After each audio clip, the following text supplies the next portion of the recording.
besok kita bisa sambung lagi. Sebab seseorang terjerumus dalam kemaksiatan atau dosa yang keenam adalah dekat-dekat dengan tempat maksiat. Jelas nih, cedak-cedak tempat maksiat.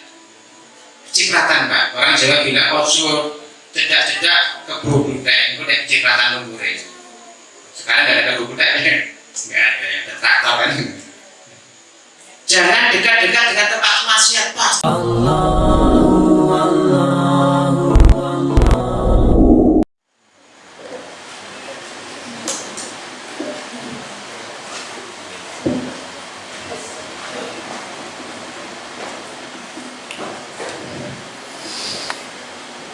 Assalamualaikum warahmatullahi wabarakatuh.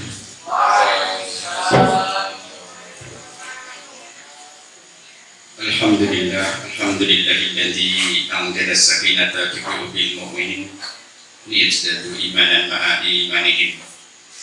Asyhadu an la ilaha illallah wahdahu la syarika lahu al-malikul haqqul mubin. Wa asyhadu anna Muhammadan abduhu wa rasuluhu al-mab'uts rahmatan lil alamin. Allahumma sholli wa sallim wa barik ala abdika wa rasulika Muhammadin wa ala alihi wa sahbihi wa man tabi'ahum bi ihsanin ila yaumil amma ba'd. Hadirin muhtaramin, ma'asyiral muslimin rahimakumullah, bapak-bapak, ibu-ibu, hadirin hadirat, ikhwan akhwat, dan juga tak ketinggalan adik-adik yang kami sayangi. Marilah kita senantiasa bersyukur kehadirat Allah Subhanahu wa Ta'ala yang masih melimpahkan nikmatnya kepada kita, memberikan kemudahan menjalankan hati kita, menjalankan niat, dan sekaligus juga memperjalankan diri kita dari rumah untuk hadir di majelis thalabul ilmi pada kesempatan malam hari ini. Adalah nikmat yang sangat besar, nikmat yang sangat berharga ketika kita bisa bermajelis ilmu, di mana majelis yang di situ dimohonkan ampun atas kesalahan dan dosa kita oleh para malaikat yang ada di langit, seluruh makhluk yang ada di atas bumi Allah Subhanahu wa Ta'ala, sehingga semut-semut yang ada di liang-liangnya dan bahkan ikan-ikan yang ada di kedalaman samudera memohonkan ampun kepada orang-orang yang bermajelis ilmu. Semoga kita mendapatkan kaidah ini, amin. Selanjutnya kami wasiatkan kepada diri kami sendiri dan kita semuanya untuk selalu bertakwa kepada Allah Subhanahu wa Ta'ala, selalu taat kepadanya. Karena dengan takwa dan taat inilah kita akan menjadi hamba yang mulia, yang dimuliakan oleh Allah Subhanahu wa Ta'ala, diberikan kemudahan kita dalam hidup di dunia dan juga diberikan keselamatan kelak di yaumul qiyamah dari siksa dan azabnya. Salawat dan salam semoga dilimpahkan dicurahkan kepada baginda Rasulullah Muhammad Sallallahu Alaihi Wasallam, insan teladan manusia utama yang diberikan oleh Allah untuk kita umat Islam, agar kita bisa beruswah hasanah kepada beliau, mencontohi, mentoladani apa yang beliau lakukan, mentaati apa yang beliau perintahkan, menjauhi segala apa yang beliau cegah dan larang, yang dengannya pantas kita nanti diakui sebagai umatnya dan diberikan syafaatnya di yaumil qiyamah. Semoga Bapak Ibu sekalian diberikan kemampuan yang seperti itu. Semoga salawat dan salam dilimpahkan pula kepada seluruh ahli keluarga beliau, para sahabat-sahabatnya, para tabi'in, tabi'ut tabi'in, dan seluruh kaum muslimin muslimat yang ittiba mengikuti sunnah dan jalan-jalan beliau yang telah ajarkan dengan penuh keikhlasan, keteguhan hati dan kesabaran sampai nanti akhir zaman. Bapak-bapak dan ibu sekalian dirahmati Allah Subhanahu wa Ta'ala, alhamdulillah sekali kita bersyukur kepada Allah dengan banyak kesyukuran, karena kita diberikan kesehatan hingga hari ini. Sehat saja nih Bapak Ibu, alhamdulillah, sehat badannya, sehat hatinya, dan semoga sehat pula penghasilannya, amin. Kita mintakan sehat penghasilan, rezekinya sehat, lancar, barokah. Walaupun banyak, kalau barokah alhamdulillah kita syukuri ini. Daripada sedikit kita bersyukur kan? Banyak dan barokah yang diinginkan dan cita-citakan. Kalaupun nggak ada sedikit tapi barokah ini bermanfaat, semoga kita bersyukur, bisa bersyukur dengan nikmat-nikmat Allah Subhanahu wa Ta'ala. Insya Allah pada malam hari ini kita akan bacakan, akan saya sampaikan satu nasihat yang bersumber dari sabda Rasulullah Sallallahu Alaihi Wasallam, yang merupakan yang mutiara berharga, sumber hukum Islam yang kedua setelah Al-Quran adalah sabda Nabi kita Muhammad Shallallahu Alaihi Wasallam, yang pada malam hari ini temanya adalah balasan bagi orang yang taat. Balasan bagi orang yang taat, ya, meninggalkan maksiat kemudian dia berubah jadi orang yang taat. Itu balasannya luar biasa Bapak Ibu sekalian. Meninggalkan kemaksiatan kemudian beralih menjadi orang yang taat. Sebagaimana disabdakan oleh beliau, Nabi Sallallahu Alaihi Wasallam, dari Nabi Sallallahu Alaihi Wasallam qol bersabda, man kharaja min dulli maksiatin illa ijta'ati agnahu Allahu min ghairi malin. Agnahu Allahu ta'ala min ghairi malin wa ayatahu min ghairi jundi wa azzahu min ghairi asiratin. Yang terjemahnya, man barang siapa, man sok wongi, man itu akil, makhluk yang berakal, yakni manusia. Kita semuanya termasuk di sini. Man siapa saja, kharaja yang dia keluar, min dulil maksiati, dari hinanya kemaksiatan, ila ijta'ati, menuju kepada mulianya ketaatan. Barang siapa yang keluar meninggalkan hinanya kemaksiatan menuju mulianya ketaatan, agnahu wa ta'ala, agna akan memberikan kekayaan, akan memberikan kecukupan pada man siapa Allah Ta'ala. Allah Ta'ala akan memberikan kecukupan, memberikan kekayaan padanya, min ghairi malin, meskipun dia tanpa harta.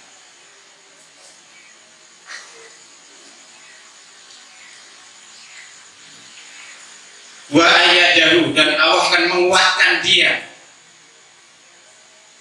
min ghairi jundin, meskipun dia tanpa tentara.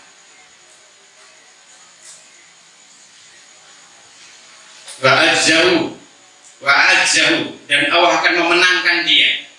Wa a'azzahu, dan Allah akan memenangkan dia, min ghairi asiratin, meskipun tanpa pasukan.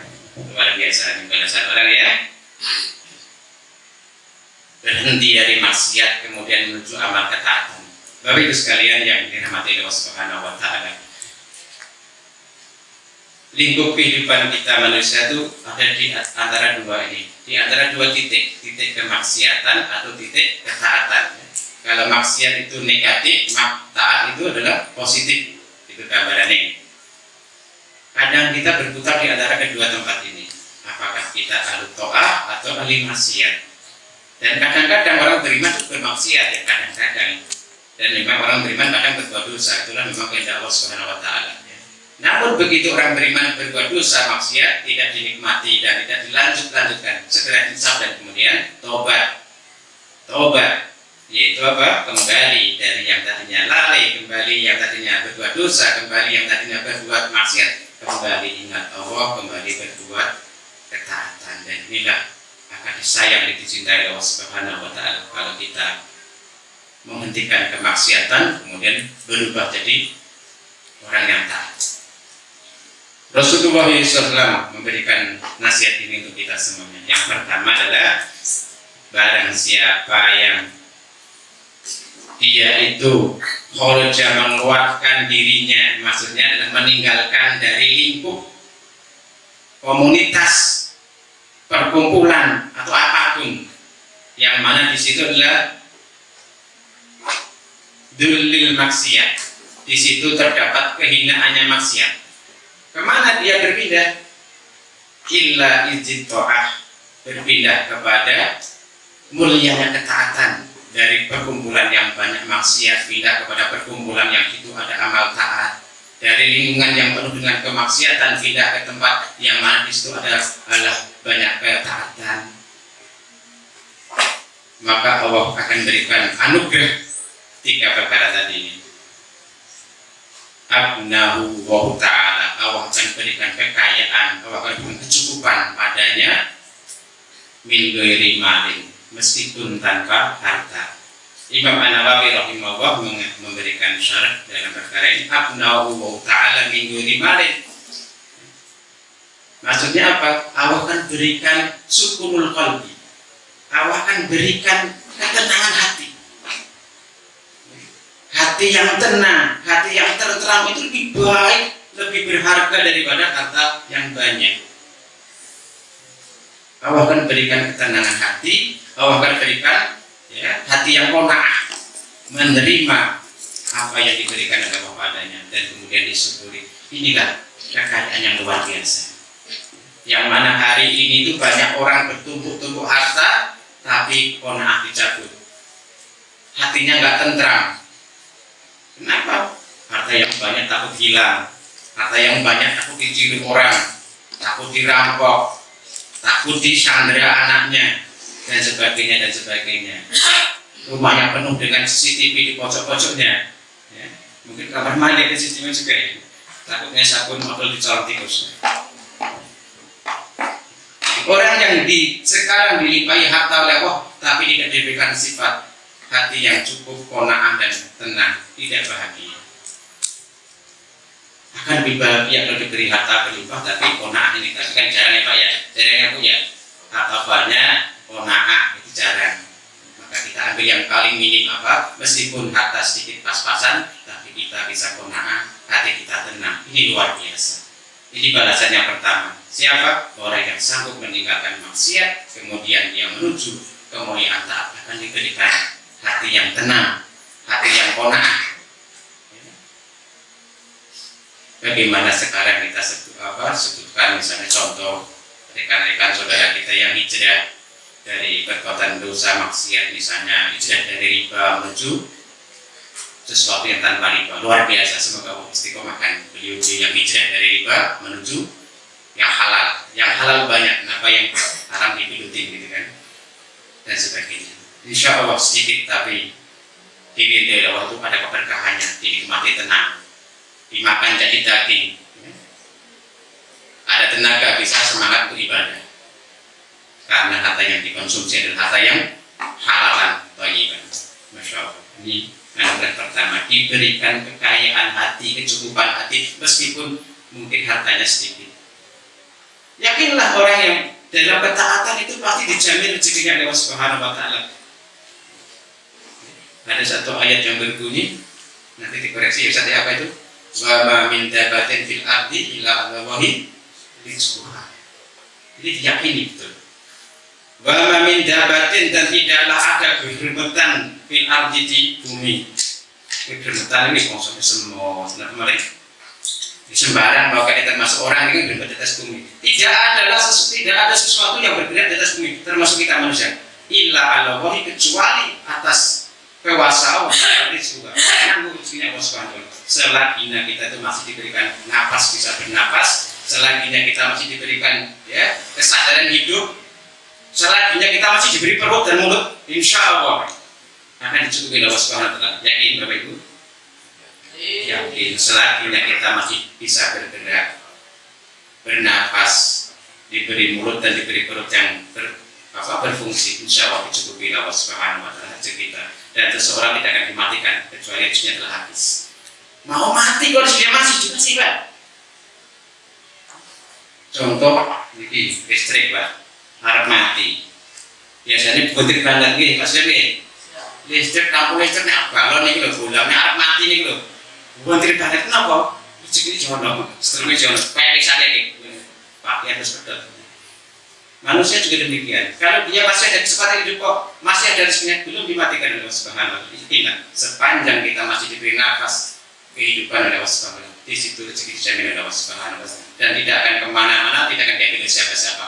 Rezeki kita tidak akan kemana-mana, tidak akan diambil oleh siapa-siapa. Pas jatah kita, karena sudah diteken ditulis semenjak kita janin 120 hari di rahim ibu kita masing-masing, tidak akan ketukar, tidak akan diambil siapapun, pas apa yang diceritakan untuk kita.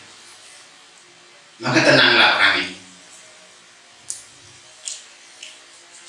hidupnya tentram, berani meninggal maksiat, menjuta dijamin hidupnya tentram dan nyaman.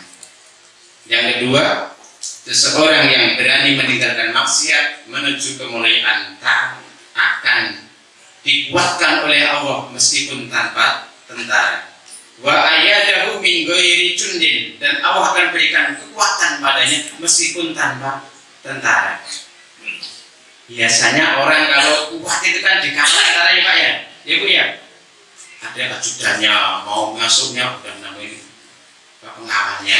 Biasanya orang zaman dulu kalau menunjukkan kekuatannya kan dikawal berlapis-lapis, lapis 1, 2, 3, ya, dan sebagainya.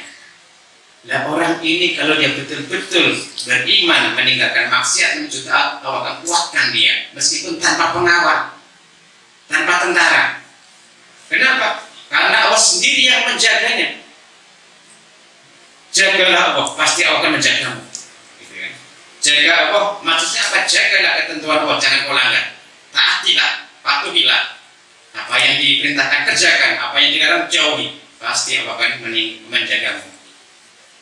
Ihfadillah yahfaduka. Ketika Rasulullah memberi pejangan kepada seorang anak saudara beliau, anak dari paman beliau siapa? Abdullah ibnu Abbas, ya. Masih kecil itu diberi nasihat ini. Ihfadillah, ya bilang ihfadillah. Wahai anak kecil, jagalah Allah akan menjagamu. Dari sini kalau kita betul-betul bisa menjaga amal ketaatan kepada Allah Subhanahu wa taala, meninggalkan maksiat, kemudian istiqomah dalam taat, insya Allah Allah akan jaga kita, Allah akan kuatkan kita. Kekuatan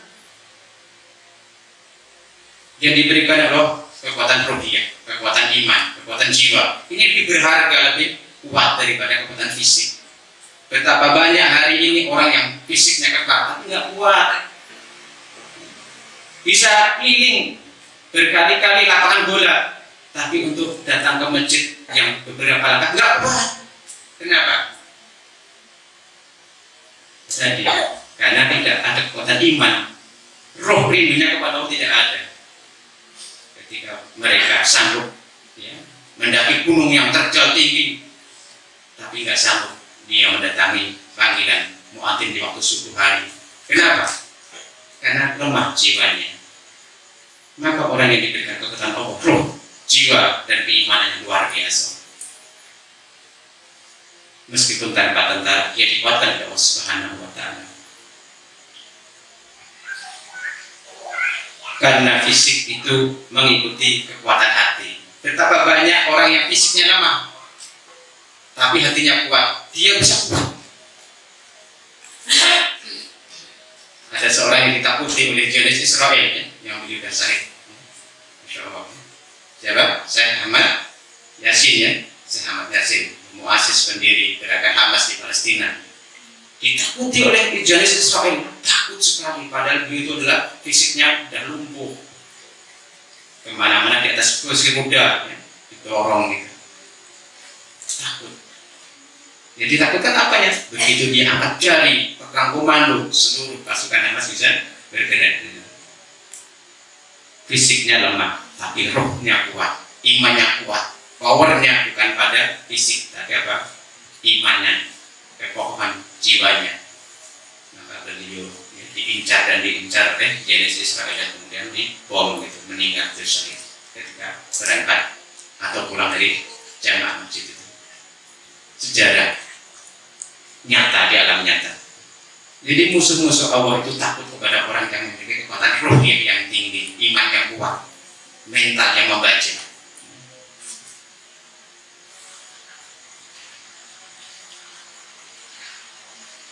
Jadi anugerah yang kedua adalah apabila seseorang berani meninggalkan hinanya kemaksiatan kemudian menuju kepada kemuliaan amal ketaatan, akan dikuatkan oleh Allah Subhanahu wa taala, dilindungi oleh Allah, dijaga oleh Allah meskipun tanpa tentara jenis manusia. ayat Daud di jundin. Allah akan kuatkan dia meskipun tanpa tentara. Dan yang ketiga, wa azzahu min ghairi asiratin, dan Allah akan menangkan dia meskipun tanpa pasukan. Biasanya yang menang itu kan dengan pasukan yang banyak, kemudian menggempur sebuah wilayah dan takluk begitu. Tapi Allah menangkan dia dari musuh-musuh meskipun dia tidak punya pasukan. Meskipun dia tidak punya pasukan. Karena kalau Allah telah memenangkan seseorang, tidak ada yang bisa menaklukkannya atau mengalahkannya. Dan disinilah ketaatan itu menjadi salah satu sumber faktor kemenangan kaum muslimin atas musuh-musuhnya. Ketaatan orang beriman kepada Allah Subhanahu wa Ta'ala menjadi faktor penentu kemenangan perjuangan kaum muslimin di sepanjang sejarah hingga hari ini dan esok hari. Kalau umat Islam betul-betul taat kepada Allah Subhanahu wa Ta'ala dengan keimanannya dan ketaatannya yang luar biasa, insya Allah dimenangkan oleh Allah Subhanahu wa Ta'ala. Dan ketika tidak taat, maka yang ada adalah kekalahan, kegagalan dalam perjuangan. Kalau kita membuka kitab-kitab tarikh sejarah perjuangan umat Islam dari Rasulullah dan para sahabat, senantiasa dimenangkan oleh Allah meskipun jumlah pasukannya itu tidak sebanding dengan pasukan musuh. Perang Badar, Rasulullah hanya membawa 313 orang yang itu belum siap berperang, tidak siap perang. Gambarnya yang berapa? Tongkat, ya, pedang pendek, bukan pedang untuk siap tempur itu. Tapi karena ketaatan yang luar biasa kepada Allah dan Rasulullah, maka para sahabat Ahlul Badar ditolong oleh Allah Subhanahu wa Ta'ala dan dimenangkan atas musuhnya yang dipimpin oleh Abu Jahal yang ketika itu sering pasukan siap tempur dengan armada perang yang canggih pada zamannya. Dimenangkan oleh Allah.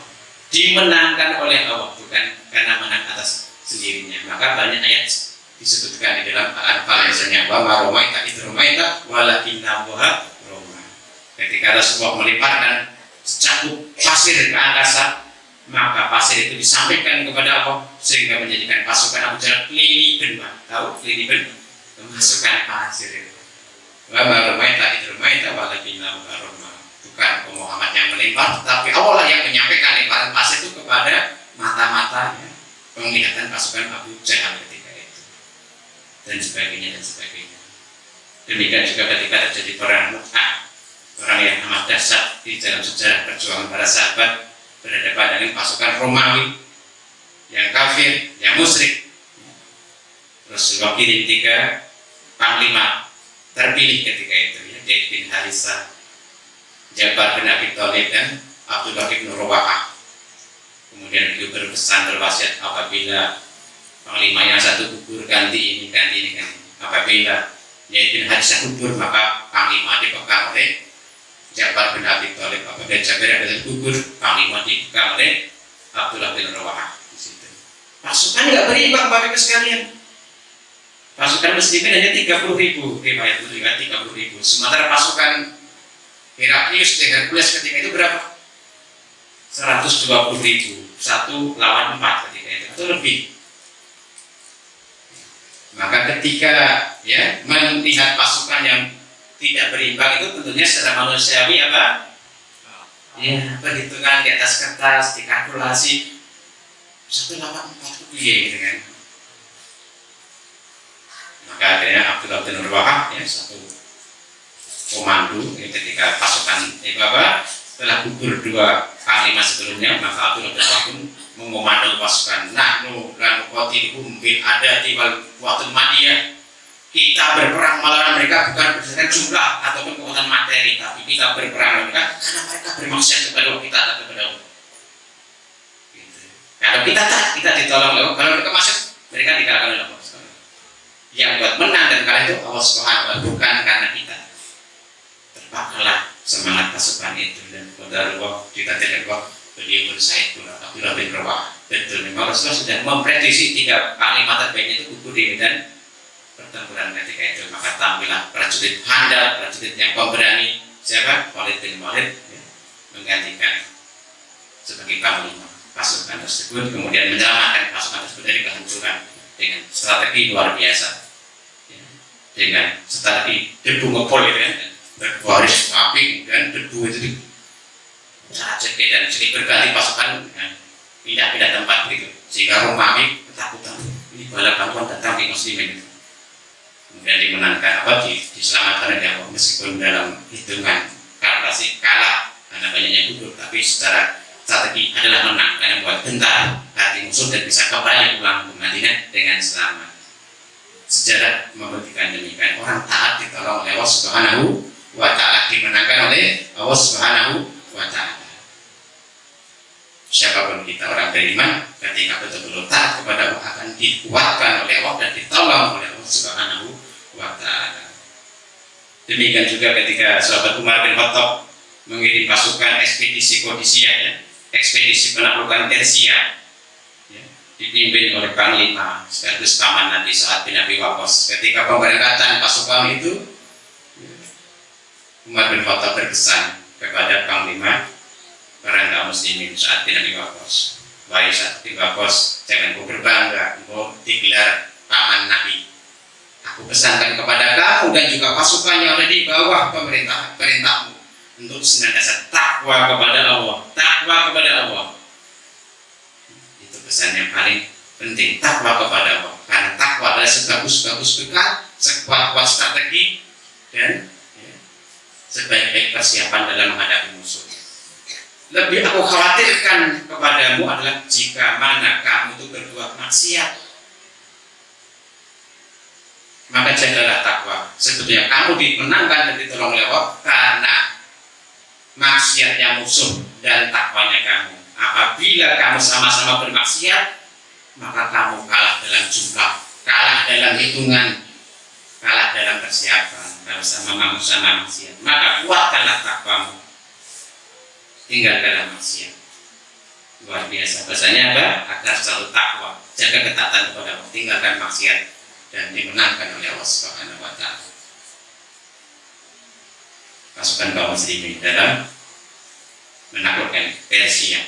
Kemudian juga terjadi dalam catatan sejarah, ketika kaum muslimin itu merupakan ketaatan meskipun kecil akan dihambat kemenangan itu. Mungkin kita pernah membaca tentang ya Futuhatul Misra, ya, penaklukan kota Mesir. Mesir dahulu Bapak Ibu adalah negara di bawah Romawi, di bawah kekuasaan Romawi, ya. Yang redanya itu Mokosis gitu. Dikepung oleh pasukan muslimin yang dipimpin oleh sahabat Amr bin As radhiyallahu anhu. Berulang kali beliau minta bantuan kepada Khalifah Umar bin Khattab di masa Khalifah Umar bin Khattab di Madinah. Kenapa benteng yang dikepung itu nggak segera dibuka, nggak bisa ditaklukkan? Ya? Ketika terjadi peperangan antara mereka kaum muslimin dan pasukan di Mesir itu seringkali apa?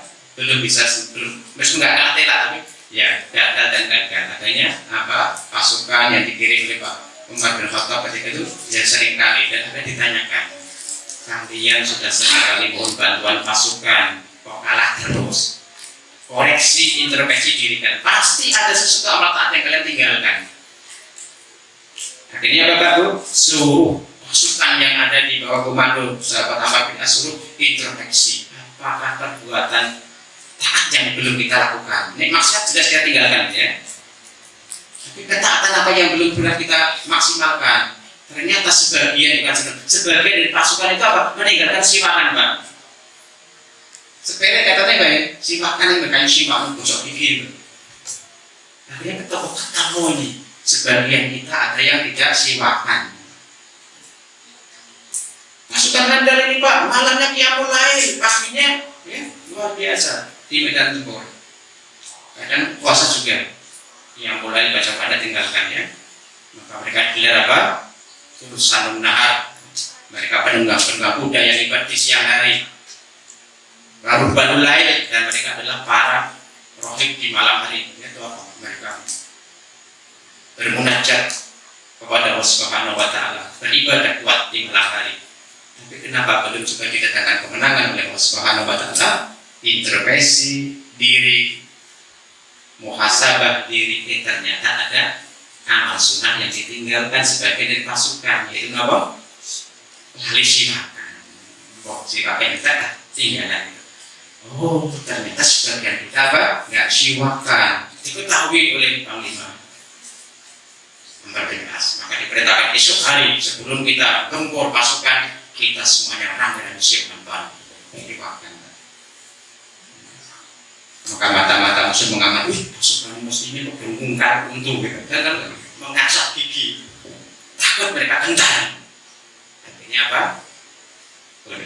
Atas izin Allah mereka pun bisa dimenangkan oleh Allah. Ketika kaum muslimin betul-betul mengamalkan amal ketaatan, entah kecil atau besar, dengan maksimal, Allah menangkan atas musuh-musuhnya. Demikian juga kita ini sebagian dari kaum muslim, kita kan bagian dari muslimin. Apabila kita betul-betul Bapak Ibu sekalian maksimal dalam ketaatan kepada Allah, meninggalkan maksiat sejauh-jauhnya, maksimal dalam ketaatan kepada Allah, akan dimenangkan oleh Allah Subhanahu wa Ta'ala menghadapi musuh kita. Musuh kita yang paling berat, paling lengket dengan kita siapa Bapak Ibu sekalian? Hawa nafsu kita. Kita setan minal jinati mana setan wong, setan jin kan? Setan jin kita bacakan ayat itu ya, ayat kursi ta'awud ngacir dia. Ya. Setan wong dibaca ayat kursi di goding. Mari kita hadapi dengan apa? Kekuatan iman, ketaatan kepada Allah Subhanahu wa Ta'ala. Utamanya adalah kita menghindarkan diri dari maksiat, pindah kepada taat. Insya Allah akan diberikan anugerah yang tiga ini Allah Subhanahu wa Ta'ala. Seseorang tidak akan bisa meninggalkan maksiat selagi dia asik dan menikmati maksiat itu. Seseorang tidak akan bisa meninggalkan amal maksiat, pindah kepada amal taat selagi dia asik menikmati maksiat itu. Maka hari ini sebelum langkah awal kita disuruh Rasul untuk khorojamin diri maksiat dulu, keluar dari komunitas maksiat dulu, baru menuju taat. Karena dari campur-campur nggak bisa. Kalau kita ingin jadi orang baik, tinggalkan komunitas keburukan, kumpulan-kumpulan yang buruk yang masih tinggalkan, baru menuju kepada kumpulan yang baik-baik. Insya Allah jadi baik. Karena kemaksiatan kalau dinikmati itu akan menjadi apa? Sumber malapetaka bagi pelakunya. Maka oleh karenanya pertama kali yang harus kita kenali adalah bahwa kemaksiatan itu perbuatan yang diharamkan atau dilarang oleh Allah Subhanahu wa Ta'ala. Sepakat betul? Maksiat, dosa, niku perkawis ingkang dipun larang diharamkan Allah Subhanahu wa Ta'ala. Karena Allah sayang kepada kita, Allah sayang kepada hambanya, sehingga kemaksiatan itu dilarang dan yang diperbuat oleh hambanya. Dan orang yang berbuat maksiat pasti dia akan tersesat, pasti, karena kemaksiatan itu lawan dari ketaatan. Kalau ketaatan menuju ridho, kemaksiatan menuju kepada kemurkaan, jalan yang menyimpang, jalan yang sesatnya luar biasa. Maka peringatkan ini kepada kita, ya, orang-orang yang bermaksiat itu sebetulnya adalah orang yang tersesat dengan sesat yang luar biasa, sesat yang nyata. Diperingatkan di dalam surat Al-Ahzab ayat 33. Al-Ahzab ayat 33. Wa may yasillaha wa rasulahu faqad dhalla dhalalan mubina.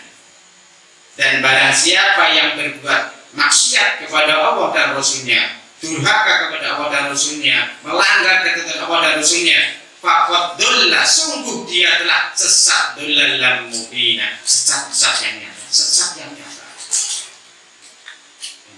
Kemaksiatan itu adalah kesesatan, dosa itu adalah kesesatan. Ini harus kita tanamkan dalam diri kita bahwa maksiat kepada Allah dan Rasul itu adalah kesesatan. Kalau sesat, dia selamat. Jadi kesasar betul selamat kan? Sesat itu kesasar. Orang sesat pasti tidak akan selamat.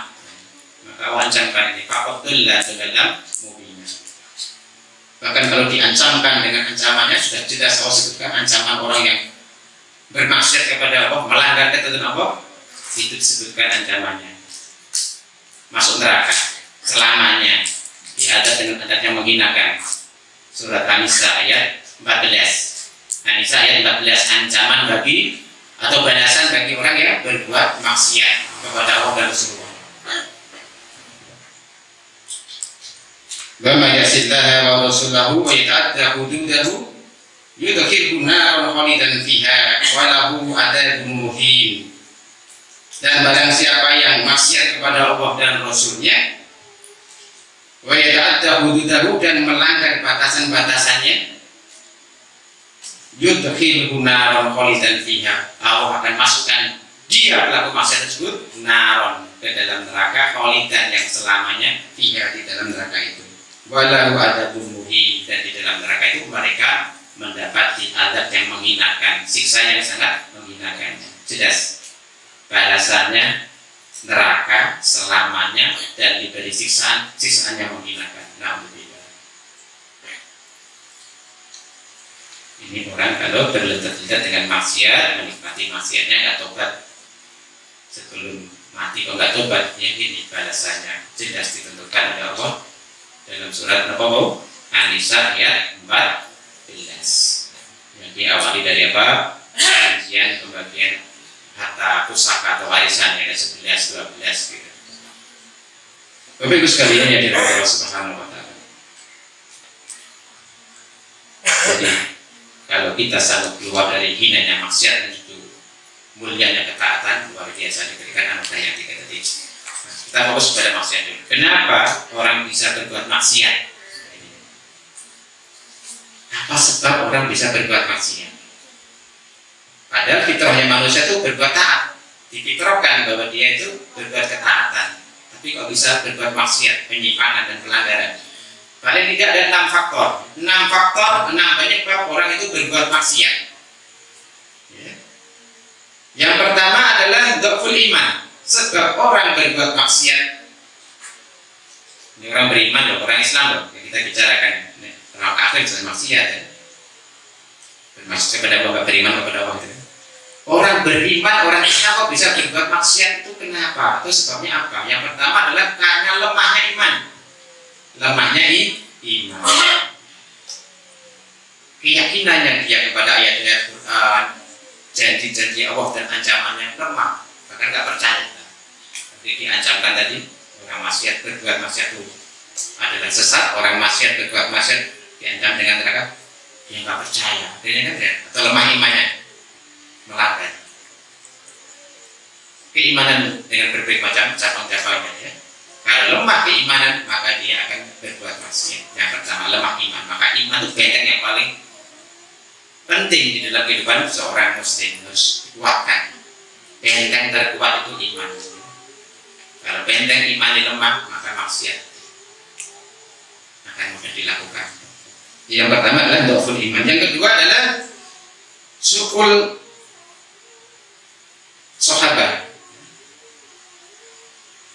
Buruknya pertemanan, berteman tapi berteman dengan orang yang buruk. Sebelum sudah pernah kita bahas ya, bahayanya berteman dengan orang yang buruk gitu kan. Jadi pertemanan dengan orang yang buruk akan menjadikan dia berbuat buruk, karena teman dengan teman itu saling mempengaruhi. Teman dengan teman saling ya memoles. Kalau yang kita teman itu kan baik-baik, kita jadi baik. Tapi kalau teman itu orang-orang buruk, jahat, akhlaknya rusak, ya akan tercemar. Maka harus kau buat umpama pertemanan yang baik dengan yang buruk itu ibarat orang penjual minyak wangi dan peniup api pandai besi. Masalah jalisi solid baca jusuk. Perumpamaan teman yang baik dengan teman yang buruk adalah kahamilil miski wa nafikir, seperti ya penjual minyak wangi, pembawa minyak wangi dan peniup api pandai besi.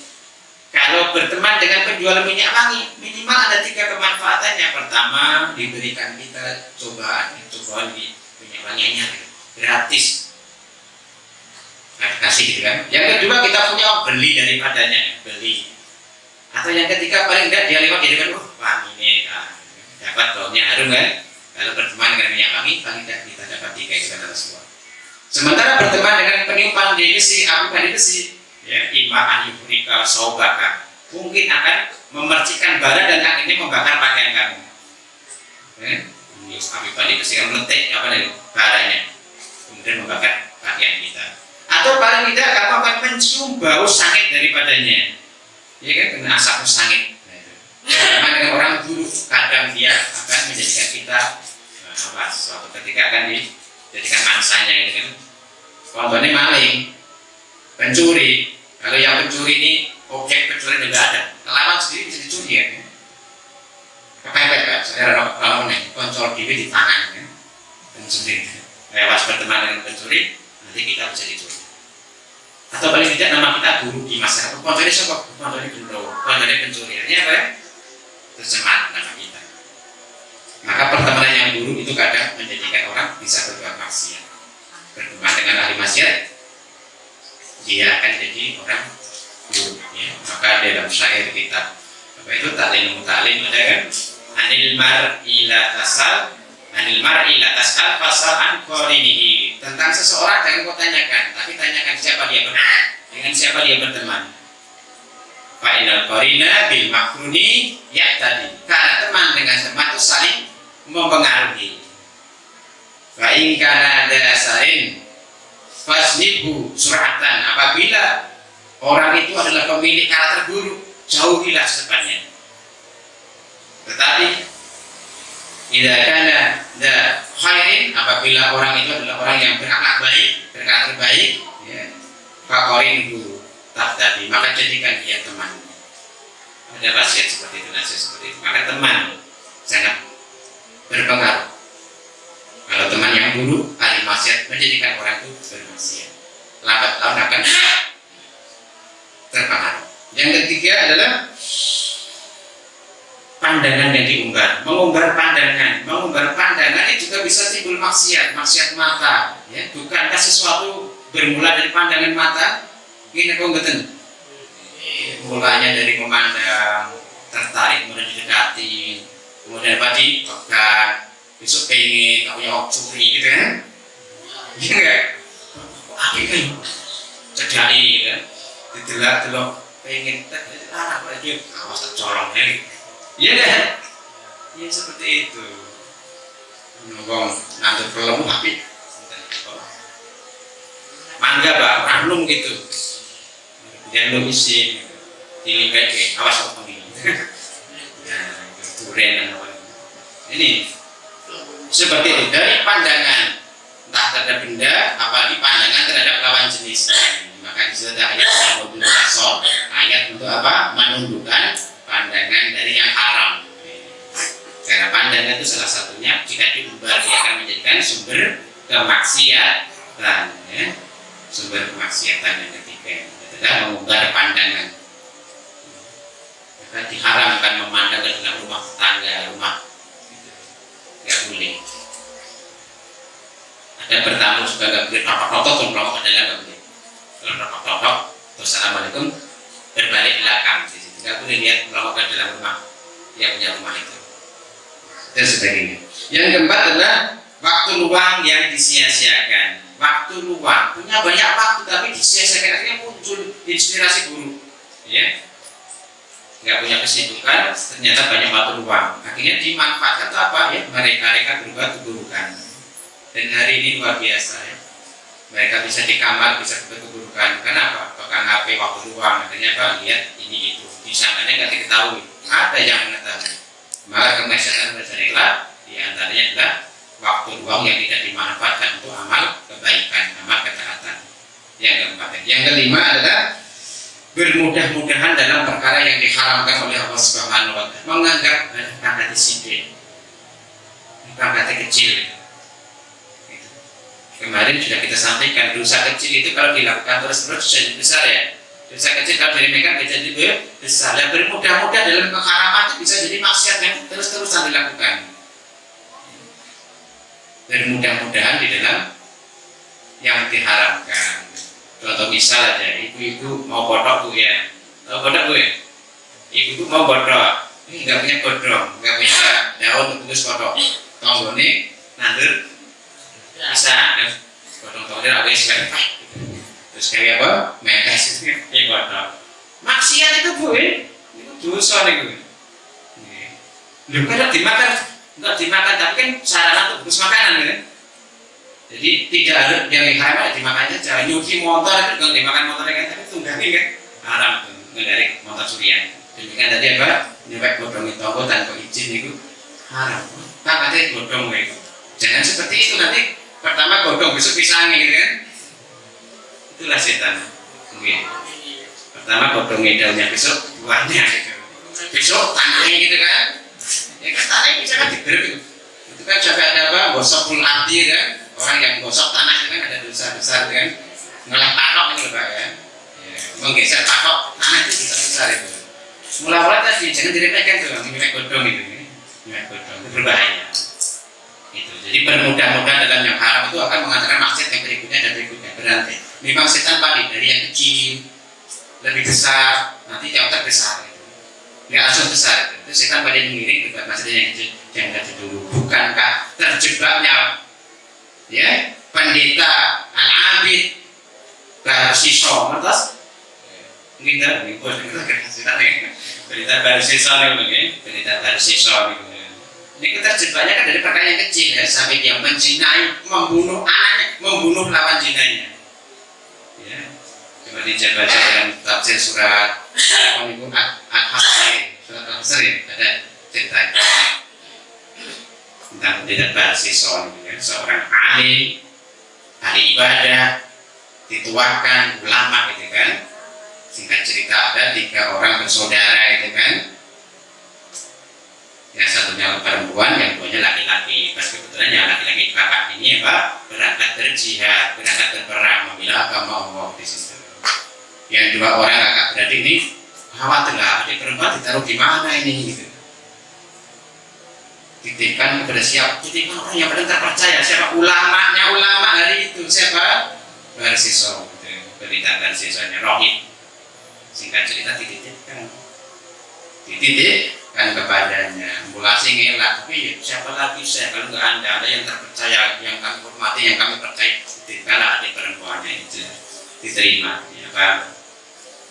Kemudian ya si wanita yang dititipkan itu tempatnya di tempat terpisah Pak, ya tempatnya itu tingkat gitu, ya si wanita taruh di bawah atau di atas ya, dua orang tingkat terpisah. Maka ketika dia kirim makanan itu apa pakai kerian Pak? Biar nggak kelihatan, biar nggak ketemu. Kerian kan? Yang ada di dirun Pak, dikerek. Makanan dikerek, mau diambil, minuman dikerek dan diambil. Sempat beberapa hari, beberapa bulan seperti itu, setan bisikin, orang sakit, jadi gue ditinggal kakangnya, pirang-pirang sasi, gue tidak istirahat, pas moloro, kata lentau, akhirnya apa?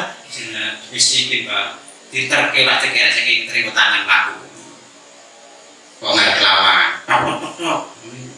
berarti kok Pak, kok tangan ini, terus apa? Lihat tangannya, ditanyai siap Bu, siap Mbak, gitu kan? Ngobrol terus lama-lama apa? Terjadilah yang namanya perzinahan di antara keduanya dan seterusnya. Agar dia nggak malu, hasil zina anaknya dibunuh. Anak istrinya dibunuh ketika melahirkan. Ibu kan juga yang cerita, ibu dibunuh sekalian, dikubur di situ. Kemudian apa? Kakaknya datang, habis dari dia tadi nanyain sama pendeta itu, lakimu sakit ya, selama dalam perawatan sakit tak kuburin gini. Nah, akhirnya dibisikkan oleh pembisik setan yang lain datang, bukan sakit adikmu, tapi diginikan. Wah, akhirnya minta bukti. Gali, ternyata ada 2 kuburan di situ, anak dan ibu. Akhirnya dieksekusilah pendeta Barsiso itu kan. Ketika dia ada dieksekusi apa? Ya, datanglah setan. Ya, kamu mau apa? Menyatakan kekafiran, mau percaya kepadaku, akhirnya apa? Ya, pendeta Barsiso-nya apa? Mengingkari tauhid. Kemudian apa? Dia percaya kepada setan tadi supaya selamat, ternyata pun tidak selamat, ya tetap dieksekusi, akhirnya matilah dia dalam kekafiran. Singkat cerita seperti itu, mungkin bisa dibuka itu ya dalam surat Al-Asr itu nih yang perumpamaannya itu kan lambat laun setan itu laten Pak, dengan memudahkan yang haram tadi nyobek bodong lama Pak, ambil pisangnya gitu kan. Yang terakhir nih Bang, nomor 6 nih, nah, besok kita bisa sambung lagi nih. Sebab seseorang terjerumus dalam kemaksiatan atau dosa yang ke-6 adalah dekat-dekat dengan tempat maksiat, jelas nih, cedak-cedak tempat maksiat. Cipratan Pak, orang Jawa bilang ojo cedak-cedak kebun butek, itu kayak cipratan lumpure. Sekarang nggak ada kebun butek, nggak ada, yang ada traktor kan. Jangan dekat-dekat dengan tempat maksiat, pasti tertarik hatimu, lama-lama mendekat akhirnya nyemplung gitu ya. Di sokono-kono oke sudah bikin kita lagi ya. Dikai aku ora nonton kayak nonton Pongpremo, nonton kayak anakku harus makan manis gitu kan. Enggak. Lama-lama apa? Mandek. Musik kondi rek. Lama-lama apa? Videonya piye? Lama-lama tersurat situ. Ini loh. Jadi dekat-dekat tentang maksiat itu nanti menarik hati dan akhirnya bisa terjerumus ke sana. Memang setan tuh dirinya cicik bagus sih langsung bisa. Antara mereka sebentar mbak nih, sebentar nih. Ya, nah, ini di antara kadang kita yang tahu bahwa itu perbuatan yang ada beberapa maksiat di situ. Nabuh, musik, nyanyi, nuangkan minuman alkohol itu kan bercampur satu di situ. Tawuran gitu kan. Ini anak kasus tawuran anak terus apa? Dilanjutkan sampai di kampung. Serokin baru mati berantak sekali jadi kan. Orang-orang yang melang, SMP juga cek SMK mati pak. Bulan ini, oke, kertas. Nah, ini setan pandai sekali dan licik mengiring kita kepada kemaksiatan. Maka dekat-dekat dengan tempat maksiat itu akan menarik hati seseorang. Kalau imannya lemah tertarik, magnet maksiat itu dasar. Maka rumusnya apa? Kalau kita ingin selamat dari hal yang berbahaya, kita hindari. Kita ingin selamat dari patokan ular, kita jauh dari ular. Ini kompeten. Ini orang pengen dicopot ular, apa jejak ular? Ular itu bahaya apa nyenengke? Bahaya kan? Matok terus apa? Borok terus apa? Pengawisan itu bisa-bisa katakan masuk jantung kan? Karena kita takut dengan ular, dengan dua jejak melatih moni terus.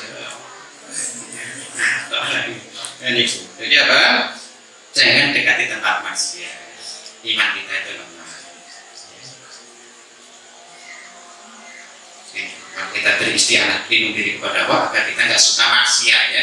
Jangan kita diberikan hati yang cenderung atau suka kepada kemaksiatan. Allahumma karihni maksiatan. Ya Allah, jadikan hatiku itu benci kepada kemaksiatan. Allahumma karihni maksiatan. Ya Allah, jadikanlah hatiku benci kepada kemaksiatan. Itu harus kita memohonkan kepada Allah agar hati kita itu benci kepada maksiat. Kemudian dijadikan kita senang dengan amal ketaatan. Demikian Bapak Ibu sekalian, insya Allah nanti kita lanjut pada dampaknya maksiat itu apa, ancaman kita belum sampai kita bahas ini waktu yang terbatas, semoga bermanfaat. Bahwa maksiat itu adalah kesesatan, maksiat diancam dengan neraka bila tidak dapat penyebab maksiat yang namanya kepada kita. Dari kita kuatkan iman kita, kita hanya berteman dengan orang-orang yang baik, yang soleh, kemudian ya kita jaga pandangan mata kita, tidak kita umbar penglihatan kita, ya. Kemudian waktu yang luang kita gunakan untuk amal yang baik, waktu luang untuk baca Quran, untuk zikir, untuk amal-amal yang baik, insya Allah tidak akan terjadi kepada kemaksiatan. Kemudian ya jangan bermudah-mudah kepada yang haram, ya. Kecil yang haram kita tinggalkan, sehingga nanti kita akan terjadi kepada pertanyaan yang besar daripada itu. Kemudian jangan dekat-dekati tempat atau sumber kemaksiatan. Insya Allah selamat kita dari kemaksiatan ini atas izin Allah Subhanahu wa Ta'ala. Moga-moga bermanfaat apa yang kita kaji malam hari ini. Insya Allah kita lanjutkan pada sesi berikutnya. Kita tutup, kita akhiri dengan hamdalah. Alhamdulillahirabbil alamin. Assalamualaikum warahmatullahi wabarakatuh.